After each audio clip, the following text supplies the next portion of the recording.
Eu quero convidá-los a abrir a Escritura em Gênesis capítulo 9 e pedir que vocês deixem sua Bíblia aberta nesse capítulo. Nós iremos do verso 1 até o verso 17, mas nós faremos a leitura à medida que nós prosseguirmos.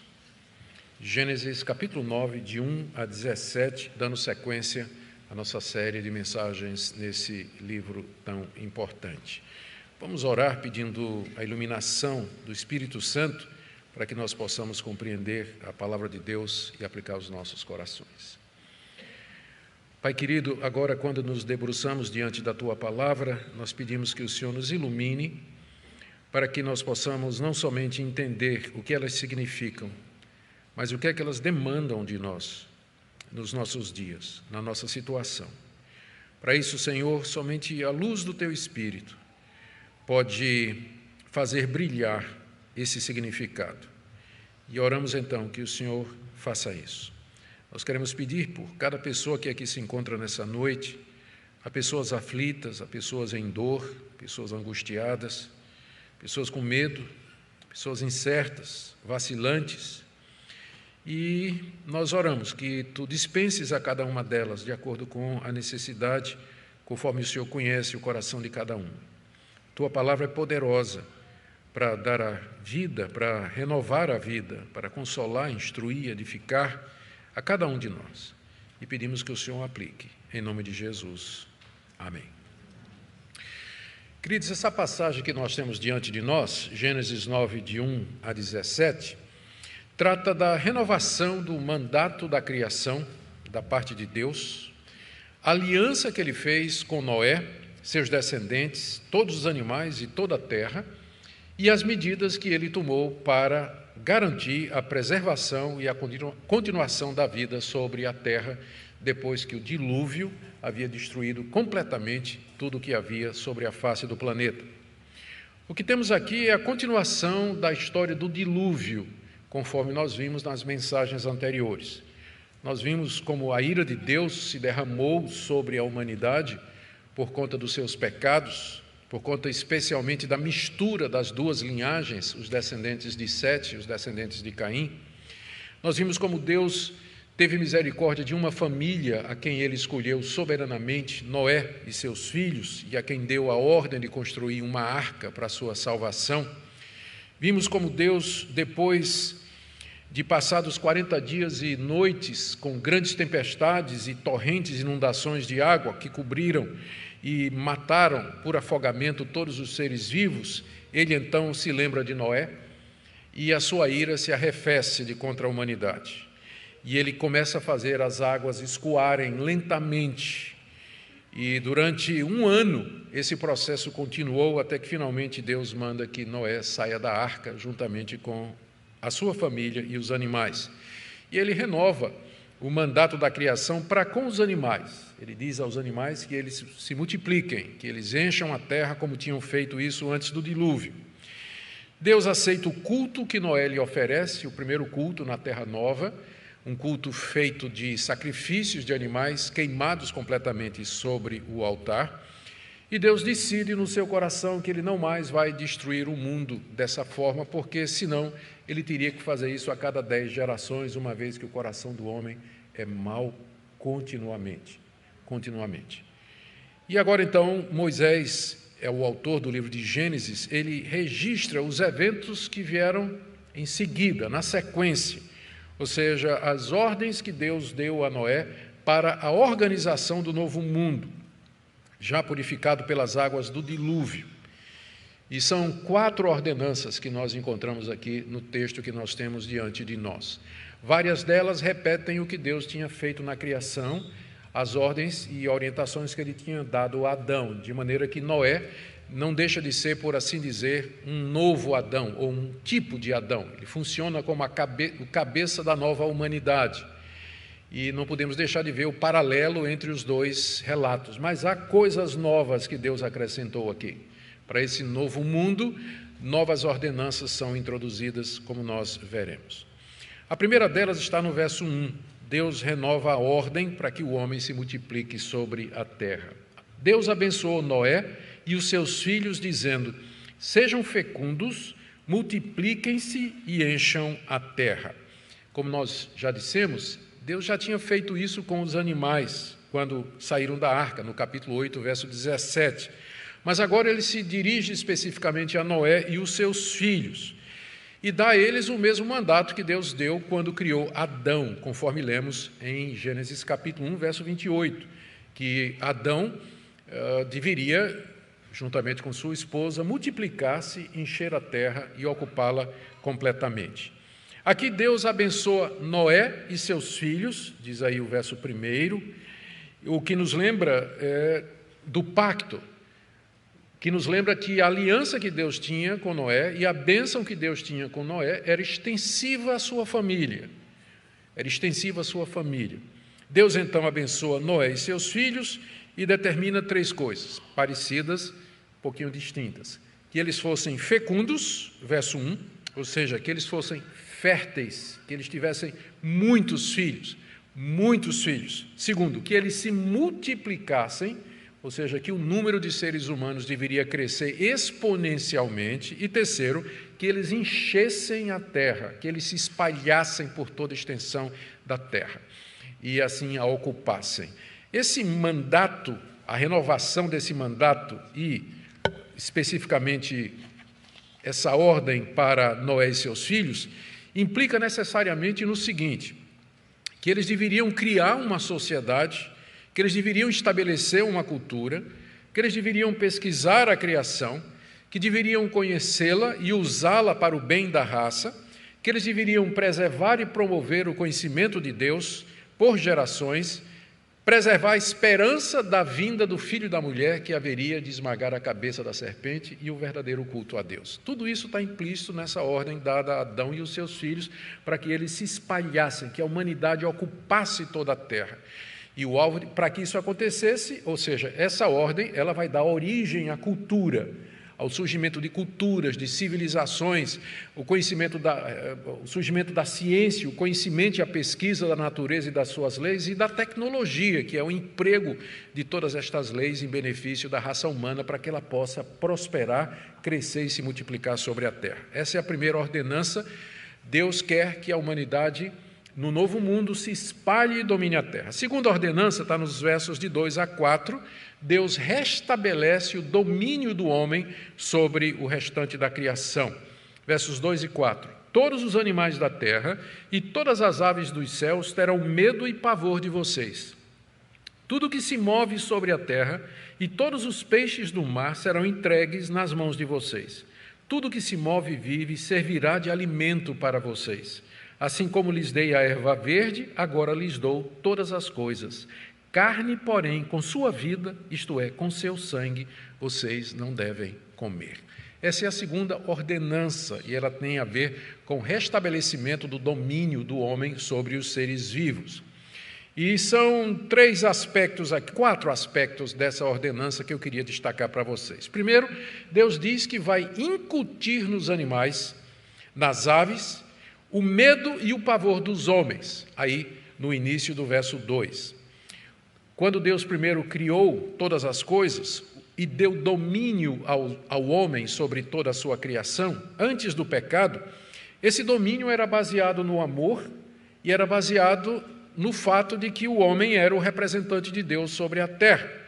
Mas agora esse domínio seria diferente. Ele seria baseado no pavor e no medo que os animais passariam a ter do ser humano. O que me leva ao segundo ponto, o segundo aspecto desse mandato, quando no final do verso 2, Deus diz que vai entregar na mão de Noé e dos seus filhos todos os seres vivos, tudo que se move na terra, tudo que se move no mar, vai ser entregue a Noé e aos seus filhos, como decorrência desse pavor que Deus haveria de colocar no coração, haveria de colocar nos seres vivos. O homem, então, passaria a dominar sobre toda a criação de Deus. Não é que passaria, ele já fazia isso, mas agora é um mundo novo, tudo havia sido destruído, a antiga ordem havia passado, Deus está reconstruindo, por assim dizer, e ele restabelece esse domínio, só que agora ele é baseado no temor e no pavor que os animais teriam do homem. Lembrando que essa é a situação no mundo que foi marcado pelo pecado. Um mundo que ainda é um mundo caído, onde o pecado está presente. Na primeira criação não tinha pecado. O domínio do homem sobre os animais era feito de outra forma, mas agora o medo e o pavor dos seres vivos para com o homem é a base desse temor. E quando Deus diz que vai entregar tudo que se move nas mãos do homem, ele está se referindo ao fato de que o homem pode, então, usar a criação para o seu benefício. Pode domesticar e pode usar animais como cavalos, camelos, bois, cães, etc. Os animais selvagens se afastariam dos homens para as florestas e para outros lugares, como por causa do pavor que sentiriam deles.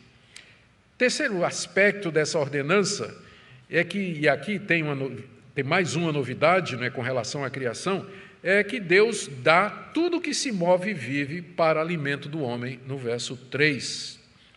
Tudo isso vai servir de alimento para vocês. Como eu dei a erva verde, aqui Deus está se referindo ao que ele fez no Jardim do Éden, quando ele cria Adão e a mulher, ele entrega todos os vegetais para servir de alimentação.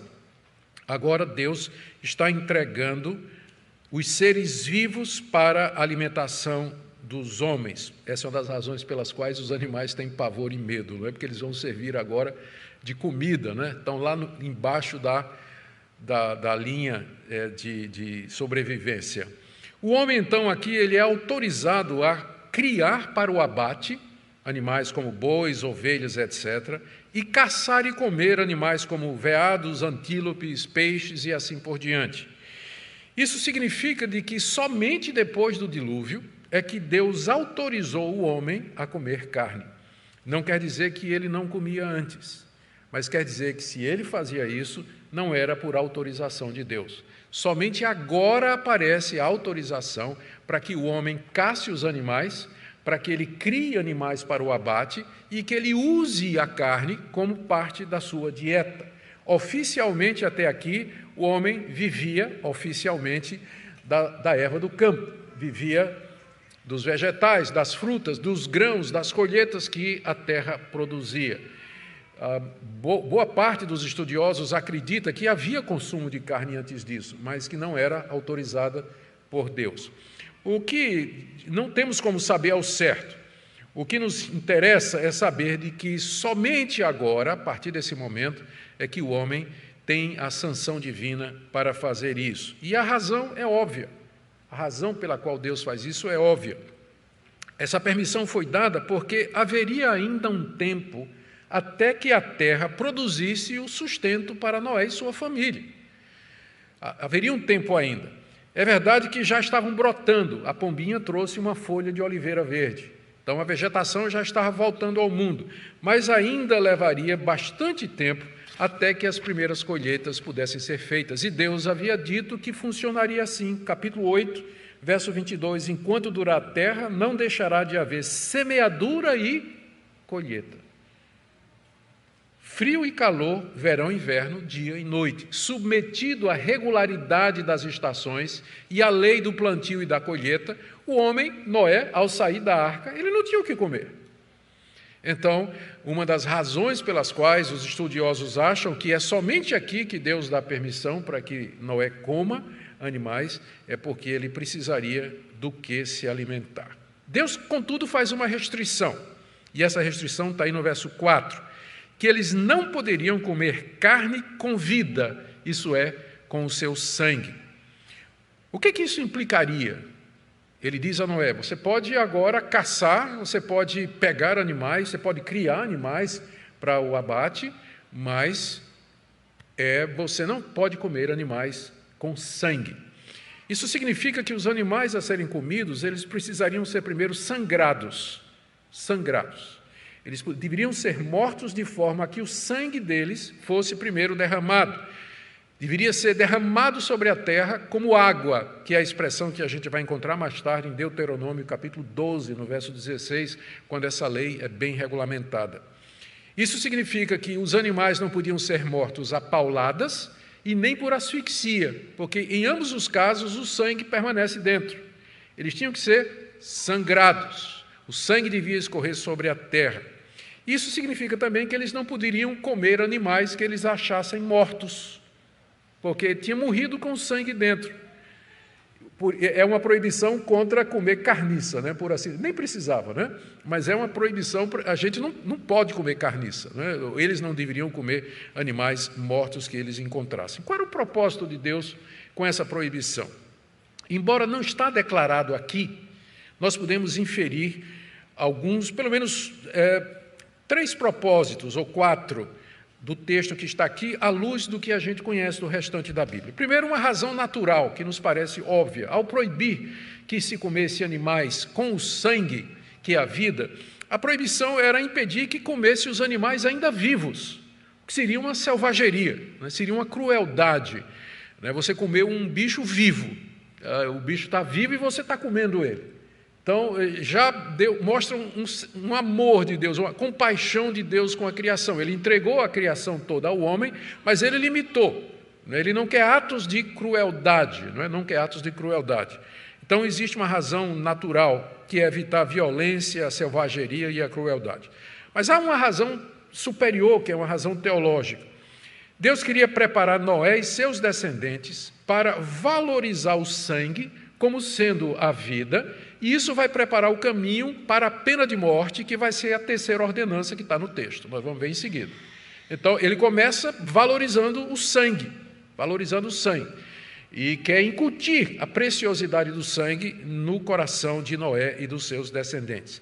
Mais adiante, o sangue vai ter um lugar especial no culto a Deus, desenvolvido através das leis mosaicas. Eu quero ler aqui só Levítico 17, de 10 a 14. Lembrem que quando os israelitas escutaram essa história aqui, que Moisés está contando, eles já tinham recebido, ou já tinham informações a respeito da lei de Deus. O que é que eles podiam comer ou não, e como eles deveriam oferecer determinado sacrifício.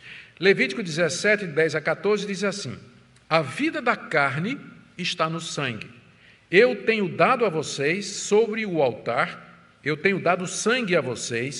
altar para fazer expiação pela vida de vocês, porque é o sangue que fará expiação pela vida.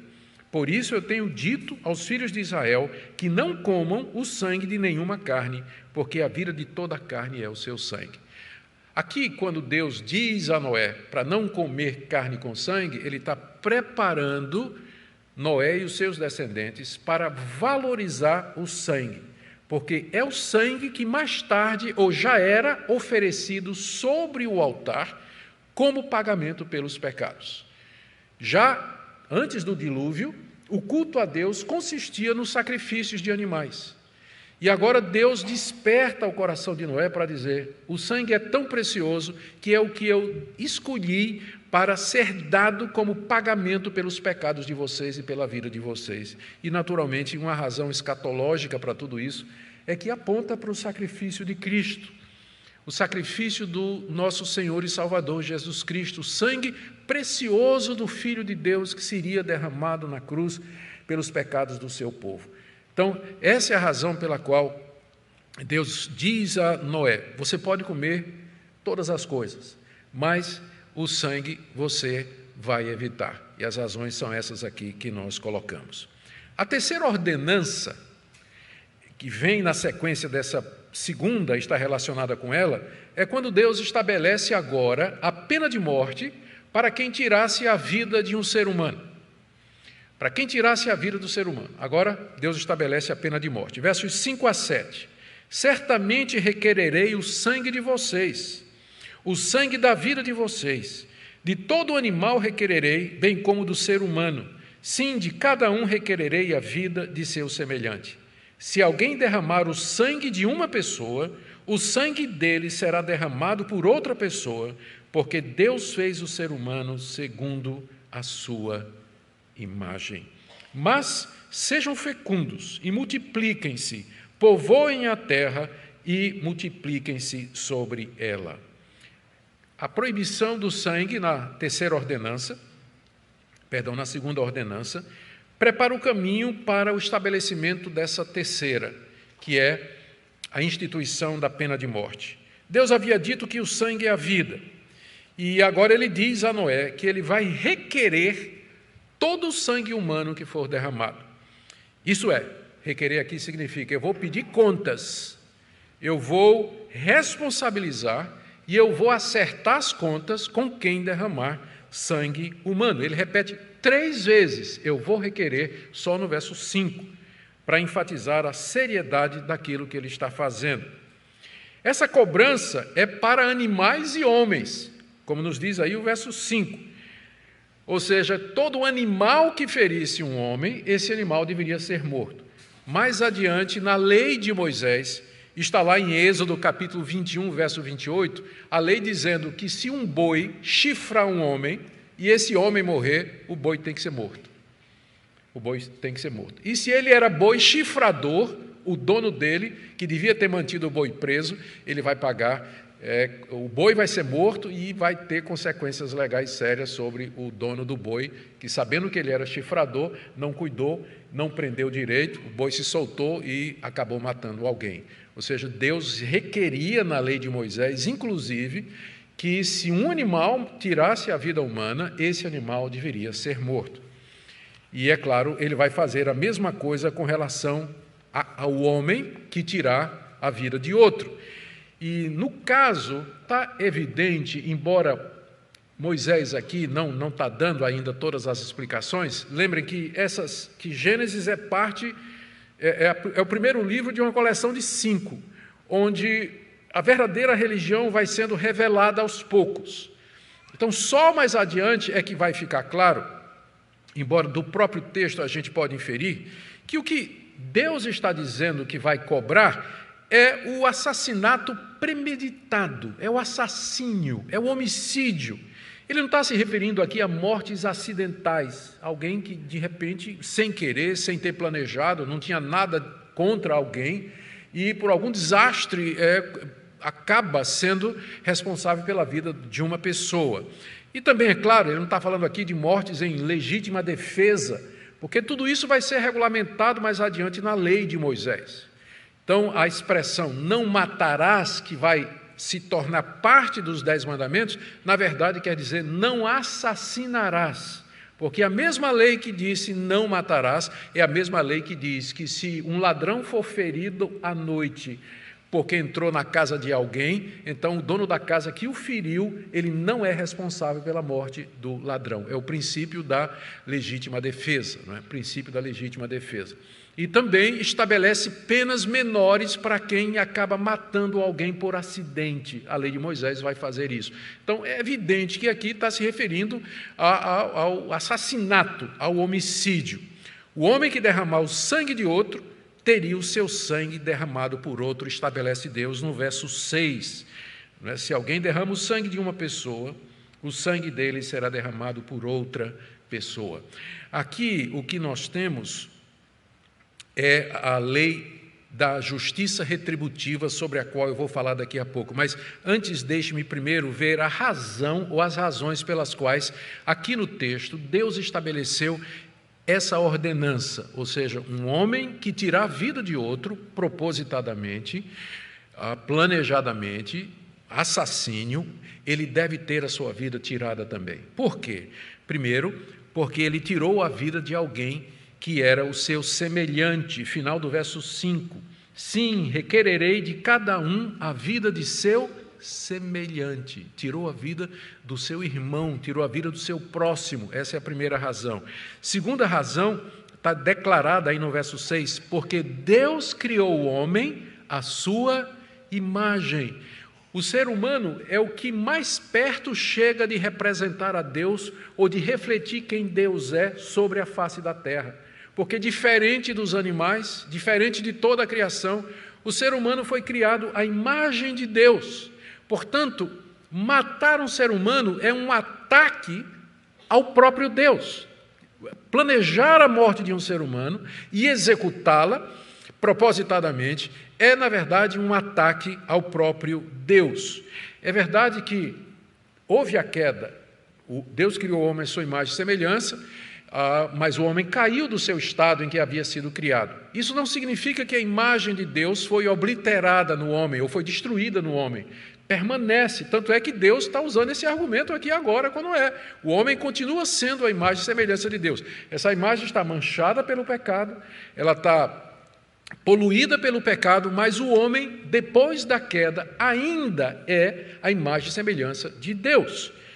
Portanto, tirar uma vida inocente nesse sentido, alguém que foi morto através de assassinato, só pode ser reparado pela vida de quem tirou. Essa é a segunda razão que nós encontramos no texto para a pena de morte. A primeira, porque tirou a vida de um semelhante. Segundo, porque Deus tinha feito o homem à sua imagem. Terceiro, porque o assassinato, ele impede a primeira ordenança. Qual foi a primeira ordenança? Multipliquem-se, encham a terra. Encham a terra. O assassínio, ele impede isso. Notem como Deus, logo na sequência, repete a ordem. Ele diz no verso 6, que se alguém matar outro, por outro terá o seu sangue tirado, mas, verso 7, sejam fecundos. Em vez de cometer assassinato, preservem a vida, gerem vida, sejam fecundos, se multipliquem. Essa é a terceira razão pela qual Deus instituiu a pena de morte. Exatamente porque a morte premeditada, ela interrompe o propósito de Deus, o desejo de Deus de que a humanidade se multiplique sobre a face da terra. Mas há uma quarta razão, que não está no texto, mas que nós podemos tirar do contexto. Deus havia dito, a causa do dilúvio foi a grande violência dos homens sobre a face da terra. A palavra violência aparece várias vezes ali no capítulo 6, Deus vendo que a violência havia aumentado. Fala do surgimento de gigantes, reis poderosos, déspotas, cruéis, que matavam pessoas, exterminavam pessoas e derramavam sangue humano. Deus então mandou o dilúvio como castigo contra a violência humana. Mas agora ele já tinha dito que não mandaria mais dilúvio. E o que fazer então? O resultado é a criação da instituição civil do magistrado, ou seja, o magistrado civil com poderes para punir a violência. É isso que o verso 6 aqui nos diz. Agora, a grande questão é: quem julgaria e executaria a sentença de morte contra os assassinos? Moisés aqui não dá uma resposta para essa questão, ele apenas diz no verso 6 que quem tirar a vida de um homem, pelo homem terá sua vida tirada. Mas nós podemos inferir que aqui nós temos o início da instituição do magistrado civil. Deus vai entregar nas mãos de autoridades constituídas o julgamento e a execução da pena. E ao instituir esse princípio de colocar a execução, o julgamento e a execução da pena nas mãos da autoridade, Deus está rejeitando a vingança e os justiceiros, justiçamento, porque Ele vai entregar essa responsabilidade às autoridades constituídas. Possivelmente, então, esse poder de julgar e executar a pena de morte foi assimilado inicialmente pelos patriarcas como Noé, que era autoridade civil e religiosa. Depois, à medida que a humanidade se estabeleceu e se espalhou pela terra, essa autoridade foi assimilada pelos chefes de famílias, pelas tribos, governantes de cidades e vilas que haveriam de se erguer. Mais adiante, na lei de Moisés, fica claro, quando Deus estabelece em detalhes os procedimentos para a aplicação da pena de morte na nação de Israel por parte das suas autoridades. E mais tarde, Paulo se refere a isso em Romanos capítulo 13, quando ele diz que o magistrado, ele é servo de Deus e que ele traz a espada para enfrentar e diminuir o mal. A espada ali não é para dar um tapinha no traseiro do bandido, não, mas para arrancar a cabeça dele. Ao magistrado civil foi dada essa autoridade de executar a pena com o objetivo de preservar a raça humana, incutir temor nos malfeitores e garantir a proliferação da raça e a continuidade da vida, que é o ponto aqui dessa passagem. Você vê que todas essas medidas tomadas aqui, elas visam preservar a vida. Não comer carne com sangue, não tirar a vida do seu próximo, crescer e multiplicar. Tudo aponta para Deus dizendo: eu quero que a humanidade se multiplique e o assassinato vai contra o meu propósito. Por isso que ele deve ser punido com tanta severidade. Mas vamos agora para a quarta ordenança do novo mundo, que está aí do verso 8 a 17. Deus estabelece uma aliança com a sua criação. Deus também disse a Noé e aos seus filhos: Eis que estabeleço a minha aliança com vocês e com a descendência de vocês, e com todos os seres vivos que estão com vocês, tanto as aves, os animais domésticos e os animais selvagens que saíram da arca, como todos os animais da terra. Estabeleço a minha aliança com vocês. Nunca mais os seres vivos serão destruídos pelas águas de um dilúvio, nunca mais haverá dilúvio para destruir a terra. E Deus disse: Esse é o sinal da minha aliança que faço entre mim e vocês e entre todos os seres vivos que estão com vocês para todas as futuras gerações. Porei o meu arco nas nuvens, e ele será por sinal da aliança entre mim e a terra. Quando eu trouxer nuvens sobre a terra, e nelas apareceu o arco, então me lembrarei da minha aliança, firmada entre mim e vocês, e todos os seres vivos de todas as espécies, e as águas não mais se tornarão em dilúvio para destruir todos os seres vivos. O arco estará nas nuvens, eu verei e me lembrarei da aliança eterna entre Deus e todos os seres vivos de todas as espécies que há sobre a terra. Deus disse a Noé: Este é o sinal da aliança estabelecida entre mim e todos os seres vivos sobre a terra. A quarta ordenança é uma aliança que Deus faz com a criação, tendo Noé como representante de toda a criação. Primeiro, a gente tem que entender o que era uma aliança naquela época, o que é que ela representava. A aliança era um compromisso entre duas partes que continha promessas e condições. No Antigo Oriente, na época de Moisés, na época que Gênesis foi escrito, os soberanos, os reis, os poderosos, os chefes de estado, de vilas e de cidades, eles faziam alianças unilaterais com seus servos. Numa aliança democrática hoje, por exemplo, a aliança no casamento, marido e mulher se comprometem nas mesmas condições e os dois entram voluntariamente numa aliança. Mas no Antigo Oriente, uma aliança, ela era unilateral, era o soberano que fazia uma aliança com os seus súditos. E dizia: eu me comprometo com o meu poder real a fazer isso, isso e isso. E não cabia ao súdito dizer: eu não quero. Não. Cabia a ele obedecer aos termos da aliança e desfrutar da proteção e das benesses que o soberano prometia a todos aqueles com quem ele entrava em audiência, em aliança.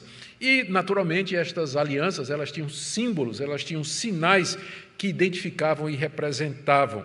E a dinâmica das alianças soberanas era essa: a obediência traria a bênção, a desobediência traria o castigo. Deus aqui, então, soberanamente, ele entra em aliança com Noé.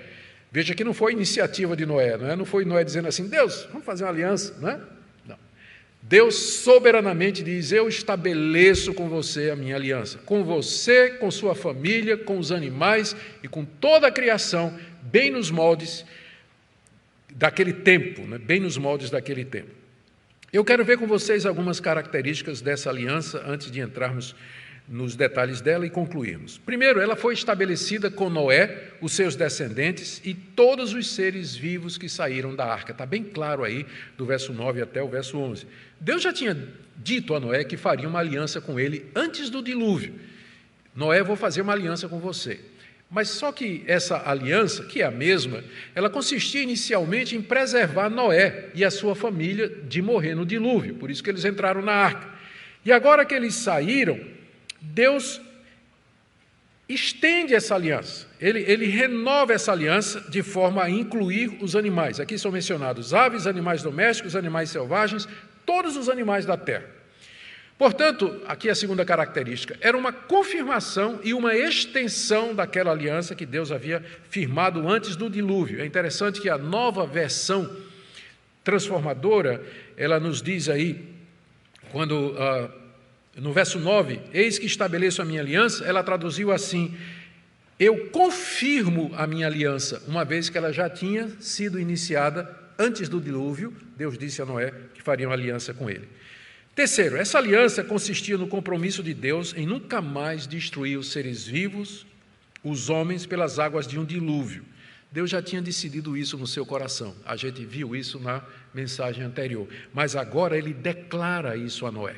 Agora é declarado, pode parecer repetição, mas não é. Na primeira vez, é só o registro que Moisés recebeu por divina revelação de que Deus havia decidido que ele não vai mais destruir o mundo através de um dilúvio. Mas agora Deus declara isso abertamente a Noé e se compromete num pacto, numa aliança com toda a terra. A quarta característica é o sinal dessa aliança, que é o arco-íris. Deus chama o arco-íris de meu arco. E naquele tempo todas as alianças tinham um sinal. Mais tarde, na aliança com Abraão, circuncisão, aliança com Israel, o sábado, e a nova aliança com a igreja, o sangue de Cristo e o seu corpo simbolizados no pão e no vinho. Toda aliança, ela tinha um símbolo. E o símbolo dessa é o arco-íris. Algumas pessoas acham que Deus escolheu o arco-íris, e isso aqui é ler muito no texto. No dilúvio, Deus pegou o seu arco e disparou contra a terra. Mas agora que ele resolveu não fazer mais isso, o arco agora está para cima, está para cima. Deus não vai mais destruir a terra. É muito bonito isso, né? Eu fico até emocionado quando eu li esse tipo de interpretação. Mas não está no texto. Está difícil a gente... Isso que seria uma leitura alegórica, não é? Você querer ver alguma coisa no texto que você não tem como deduzir. Pode até ter sido, mas não transparece pelo texto que essa é a razão pela qual Deus escolheu um arco. Provavelmente a razão é de que o arco-íris é um fenômeno natural. É o resultado da refração da luz passando pelas gotículas de água que estão acumuladas nas nuvens, os raios de sol brilhando, né, dizendo que por trás das nuvens há, de fato, a luz, que há vida. E esses princípios, essas leis naturais que geram o arco-íris, elas já existiam antes do dilúvio. Alguns acham até que essa agora não tinha chovido antes, por isso que não tinha arco antes. A gente não sabe disso, embora é possível. Lá no livro de Gênesis diz que a terra era regada por um vapor que saía de baixo e regava toda a terra. Talvez, pela primeira vez, vai ter chuva, e se vai ter chuva, naturalmente vai ter arco-íris. São questões que o livro de Gênesis não entra e que a gente, com a nossa mente científica, especialmente os estudantes, né, na universidade, que são bombardeados com questões tipo assim, a Bíblia não pode ser levada a sério, não é um livro científico, a gente fica assim, querendo assim, Senhor, se Moisés tivesse dado os detalhes, né? Se ele tivesse explicado alguma coisa, se já tinha chovido antes ou não, se o pessoal tinha comido carne ou não, se tinha bicho carnívoro antes disso ou não, são questões para as quais a gente não tem resposta certa. E não temos porque aprove a Deus não nos dá, e não temos porque nós não precisamos desses detalhes. O que importa é que Deus, a partir de agora, diz a Noé que ele vai usar o arco-íris como sinal do pacto que ele está fazendo com toda a criação, de que nunca mais o mundo vai ser destruído com água. Nunca mais o mundo vai ser destruído com água. E ele diz aqui que o arco vai servir para Deus se lembrar da sua aliança. Quando começar a chover, é Deus que vai ver o arco-íris e lembrar, eu prometi que não vou destruir mais o mundo num dilúvio. Então chove, chove, chove, mas para, né? Mas para. Então vem enchente, vem tsunami, mas para. Deus não vai mais destruir o mundo dessa maneira. E, finalmente, a quinta característica é que era uma aliança eterna com toda a criação. Está vendo aí? No final do texto, no verso 16, o arco estará nas nuvens, eu verei e me lembrarei da aliança eterna. Aqui é uma das várias vezes em que a palavra eterna é usada dentro do contexto do mundo criado. Então, enquanto esse mundo, essa ordem criada permanecer, então Deus não vai destruí-lo mais com água. É eterno nesse sentido, porque no fim da história haverá uma destruição. E Deus destruirá o mundo outra vez, só que dessa feita com fogo. E com outro propósito, outro objetivo, que vai ficar para outra ocasião. Queridos, a razão pela qual Deus estabelece sua aliança com Noé, primeiro é porque ele queria tranquilizar os sobreviventes do dilúvio. Sabe como é? Saiu do dilúvio, não é? E agora a pergunta é, será que vai ter outro? Não é? E Deus diz, pode ficar tranquilo, eu prometo, é minha aliança que eu faço com você, soberanamente. Eu estou dizendo que eu não vou mais destruir o mundo com água. Deus queria tranquilizar Noé e os seus filhos. Deus queria garantir que eles poderiam e deviam continuar a vida, plantando, colhendo, se desenvolvendo, fazendo a cultura.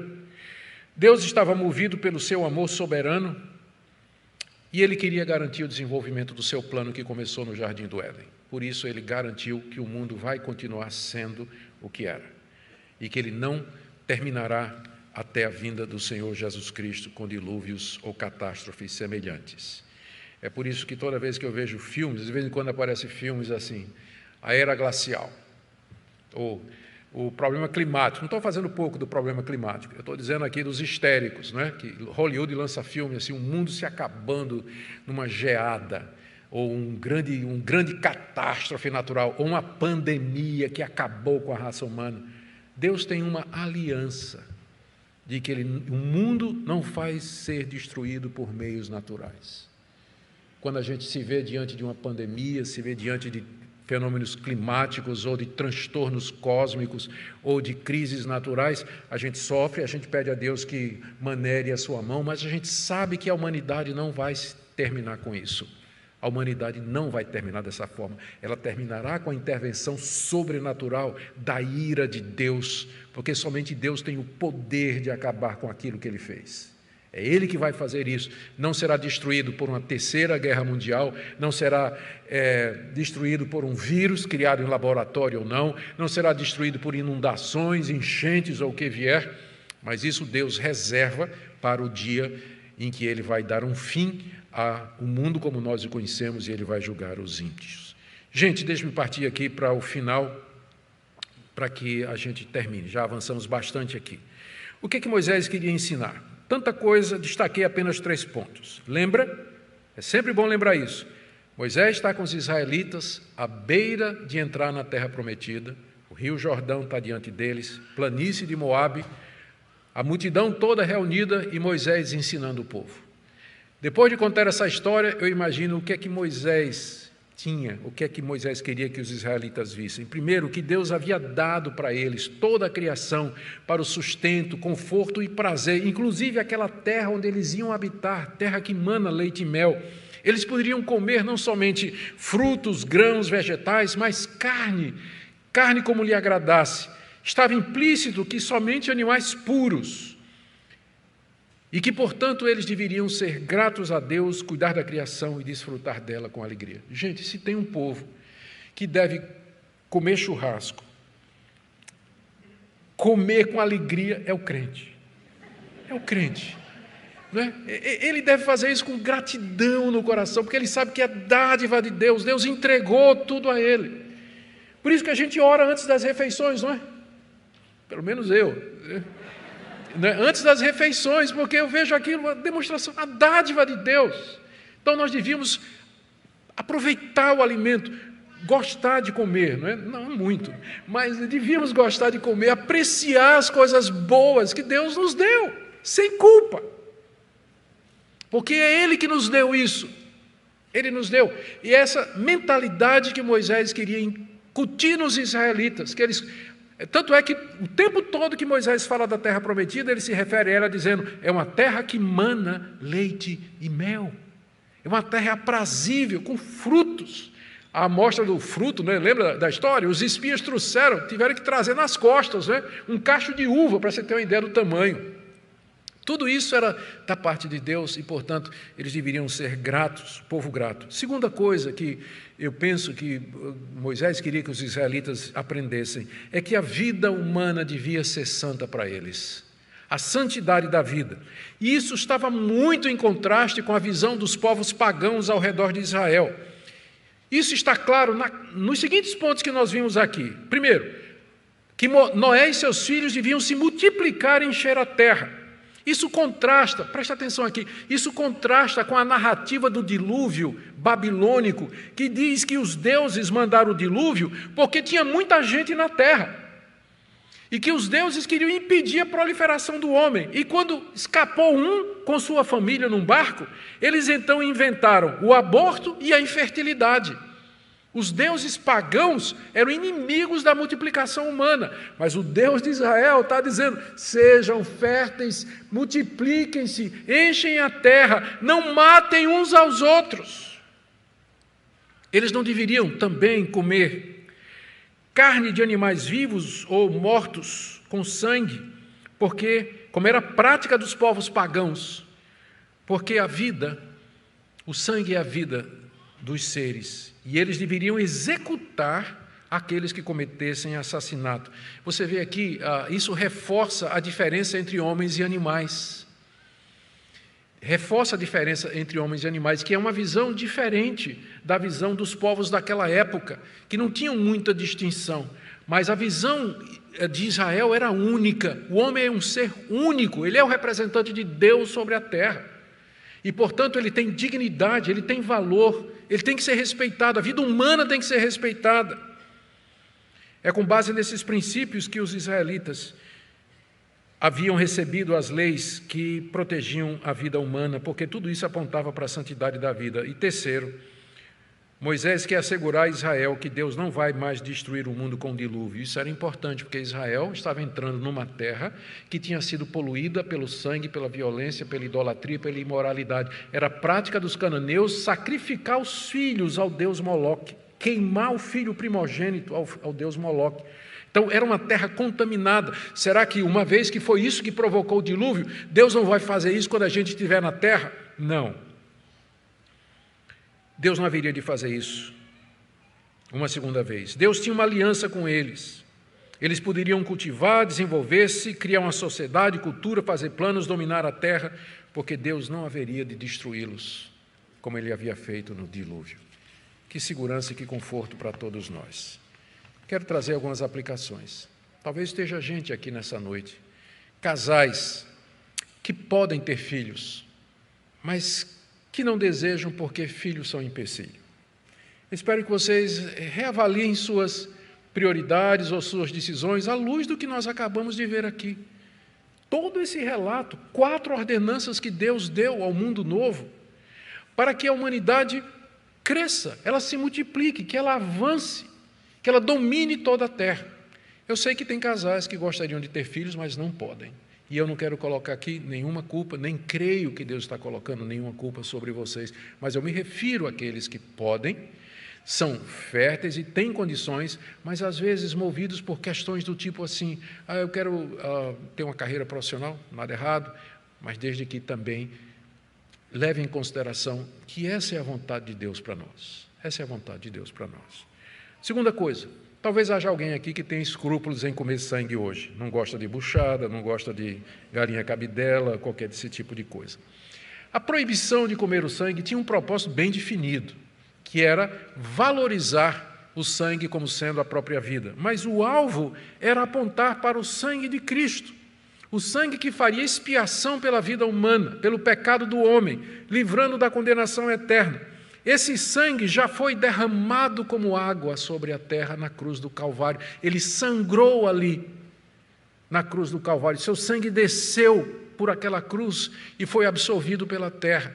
Então o propósito já foi cumprido, a ponto de que o próprio Jesus, numa certa altura, ele disse que o que contamina o homem não é o que entra pela sua boca, mas o que sai do seu coração. E Marcos, que registrou isso, comenta: e dessa forma Jesus declara puros todos os alimentos. Portanto, essa questão de comer sangue hoje, dentro da igreja cristã, é uma questão de consciência individual. Você pode decidir se você quer comer ou não, mas não faça da sua escolha uma regra para a igreja. Se você acha que pode comer, coma, mas não critique aquele irmãozinho, irmãzinha que acha que não deve, que tem escrúpulos. E vice-versa, se você, na sua consciência, acha que não deve comer, não condene aqueles que têm a consciência tranquila para fazê-lo, porque isso não é mais matéria de fé e de doutrina da igreja. Uma vez que seu alvo era o sangue de Cristo, foi consumado na cruz, portanto, não tem mais qualquer fundamento teológico hoje. Qual é a base teológica para a gente argumentar para incluir isso como sendo matéria de fé? Talvez esteja alguém aqui essa noite que considera antibíblico pena de morte. Não vou nem pedir para levantar a mão. É possível que tenha. E entre os que me ouvem, estão me ouvindo, seguindo o culto, muito mais.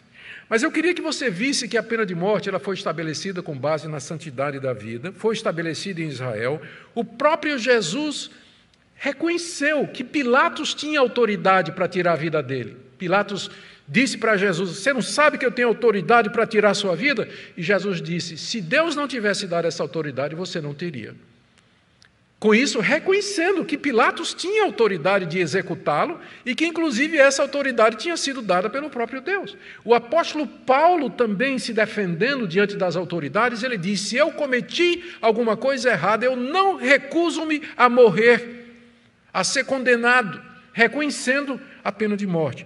Agora, é claro, essa é uma área do magistrado civil e não da igreja. Pessoalmente, se eu for morar num país onde tem pena de morte, eu não vou fazer campanha, não vou fazer manifestação para acabar com a pena de morte.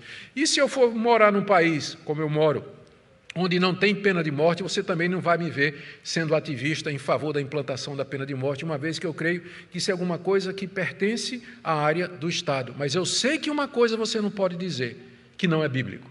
Isso aí você não pode. O fundamento bíblico é muito sério e muito convincente. Aqui deve ter gente também que luta por justiça e igualdade entre os homens, que estão falando de justiça social, estão falando de uma série de coisas. Eu queria lembrar para vocês que a única base bíblica coerente para a luta por direitos iguais, justiça social, é a base bíblica. Deus, o homem, foi feito à imagem e semelhança de Deus. Ele é diferente dos animais, ele é diferente da criação. Por isso que cada ser humano, não importa a cor da sua pele, não importa a sua raça, não importa o seu status social, ele é digno. Ele é digno. Não há distinção intrínseca entre os seres humanos. Todos são portadores da imagem de Deus. E é isso que dá base para a gente lutar por igualdade. É isso que dá base para a gente lutar contra a injustiça, é isso que dá base para a gente lutar em favor dos desvalidos e dos pobres. Porque se você seguir aquela linha de que o homem é o resultado de um processo de evolução, onde ele se destaca como sendo o mais esperto, lembre que a lei da evolução é a sobrevivência do mais forte ou do mais apto. E se você acredita nisso, por que você vai defender os doentes mentais? Aqueles que são um fardo para a humanidade, não produtivos. Por quê? A lei natural é que o fraco pereça, não é isso? Que o fraco se acabe. Qual é a base para você fazer, por exemplo, preservação dos animais? Se eu sou o ser mais evoluído, se eu estou no topo da escala da evolução, que o mico-leão dourado pode se extinguir, não estou nem aí. Que as araras todas morram, não estou nem aí, desde que o homem domine. Mas quando a gente vê que o homem foi feito à imagem e semelhança de Deus e que ele é o representante de Deus sobre toda a criação que foi dada para ele, então a gente tem base para fazer ecologia, defender o meio ambiente, defender a justiça entre as pessoas e combater os abusos, a violência e tudo mais. Todas as outras cosmovisões que tentam praticar justiça social ou igualdade, elas têm uma base epistemológica e lógica, ideológica falha. Porque elas partem de uma ideia errada a respeito do ser humano e do mundo. E por último, queridos, tudo isso aponta para a obra do Senhor Jesus. O pacto com Noé, o desejo de Deus de preservar a vida, a valorização do sangue, o cuidado de Deus com a raça humana, tudo isso apontando para a preservação da semente da mulher, a esperança da vinda do Senhor Jesus e, finalmente, a derrota final do mal, quando o Senhor Jesus, filho de Noé, haveria de chegar. Amém? Que Deus nos dê respeito a esse Deus, a Ele, amor, temor, dedicação e, acima de tudo, gratidão por tudo que Ele tem feito por nós.